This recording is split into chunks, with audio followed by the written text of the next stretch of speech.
তম একটি ছোট সূরা হচ্ছে সূরা আল আসর।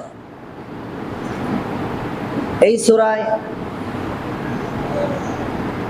নাজিলের সময়কাল কিছু সাহাবী কাতাদা, মুজাহিদ, দারেমি কিছু সাহাবী বলেছেন যে এই সূরাটি নবী করিম সাল্লাল্লাহু আলাইহি সাল্লামের মাদানী জিন্দেগিতে নাজিল হয়েছে। কিন্তু অধিকাংশ মুফাসসিরিন ইকরাম তারা বলেছেন যে এই সূরা যে সম্পর্কে আলোচনা করা হয়েছে এই সূরাটি নবী করিম সাল্লাল্লাহু আলাইহি সাল্লামের মাক্কি জিন্দেগিতে নাজিল হয়েছে তথা অধিকাংশ মত মুফাসসিরিন ইকরামের মত এটি নবী করিম সাল্লাল্লাহু আলাইহি সাল্লামের যখন দ্বীনের প্রচার একবারে সারসংক্ষেপ হিসেবে মানুষকে দেয়া হতো সেই সময় মক্কার প্রাথমিক যুগে এই সূরাটি আল্লাহ তাআলা নাজিল করেছেন। এই সূরাটির বিষয়বস্তু হচ্ছে এই যে আল্লাহ তাআলা এই সূরার মধ্যে মানুষের লাভ কোথায়, ক্ষতি কোথায়, কল্যাণ কোথায় আর অকল্যাণ কোথায়, এই বিষয়ে এই ছোট্ট সূরার মধ্যে আল্লাহ তাআলা অল্প আয়াতের মধ্যে এমন কিছু আল্লাহ তাআলা রেখে দিয়েছেন।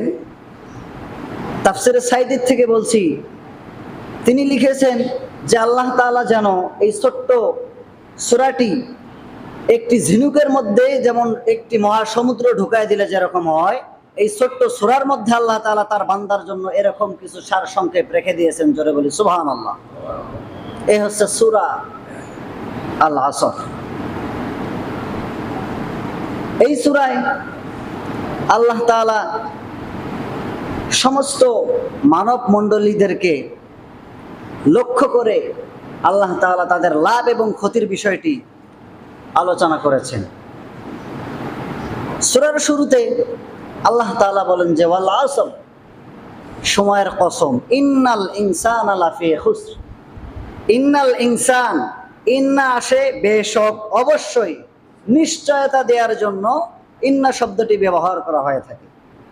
ইন্না আল্লাহ তাআলা দিলেন যে ইন্নাল ইনসানা লাফি খুসর, যে ইনসান পৃথিবীর সমস্ত মানব মণ্ডলী জাতি সমস্ত মানুষেরাই ক্ষতির মধ্যে আছে। কারা ব্যতীত? 4 শ্রেণীর ব্যক্তি ব্যতীত পৃথিবীর মধ্যে সবাই ক্ষতিগ্রস্ত। কয় শ্রেণীর ব্যক্তি ব্যতীত? 4 শ্রেণীর ব্যক্তি ব্যতীত। 1 নাম্বার হচ্ছে ইল্লাল্লাযীনা আমানু, যারা ঈমান এনেছে কার উপরে? আল্লাহর উপরে। ইল্লাল্লাযীনা আমানু ওয়া আমিলুস সালিহাত, এবং নেক কাজ করেছে। 2 নাম্বার নেক কাজ। 3 নাম্বার ওয়াতাওয়াসাউ বিল হক, হকের দাওয়াত দিয়েছে। 4 নাম্বার হচ্ছে ওয়াতাওয়াসাউ বিস সবর, যে দ্বীনের দাওয়াতি কাজ করতে গিয়ে যে বিপদ আপদ তার উপরে অর্পিত হয়েছে, সেই সময় যারা সবের ধৈর্য ধারণ করতে পেরেছে বা ধৈর্য ধারণ করবে, আল্লাহ তাআলা বলেন এই 4 শ্রেণীর ব্যক্তিকে আমি আল্লাহ তাআলা পৃথিবীর সমস্ত প্রকার ক্ষতির থেকে আমি আল্লাহ তাআলা হেফাজত করবো। জোরে বলি সুবহানাল্লাহ। আমরা মোটামুটি সকলেই এই সূরাটির সাথে আমরা সকলেই পরিচিত, ঠিক কিনা? এটা আমাদের ঘরের সূরা, এটা আমাদের পকেটের সূরা। এই ছোট্ট সূরা, সূরা আসরের চাইতে একটু বড় হচ্ছে, সূরা কাউসারের চেয়ে অল্প একটু বড় হচ্ছে সূরা আল আসর। ছোট্ট একটি সূরা। তো আল্লাহ তাআলা এখানে প্রথমে কসম কাটলেন। কসম কখন কাটা হয়? যখন একটি জিনিসকে অকাট্যভাবে মানুষকে আপনি বোঝাতে চান, অথেন্টিক ভাবে বিশ্বাস করাতে চান, তখন মানুষ বিভিন্ন শপথ করে, ঠিক কিনা? আমরাও বিভিন্নভাবে আমরা শপথ করে থাকি, ভাই বিশ্বাস করো আল্লাহর কসম এই কাজটি আমি করি নাই।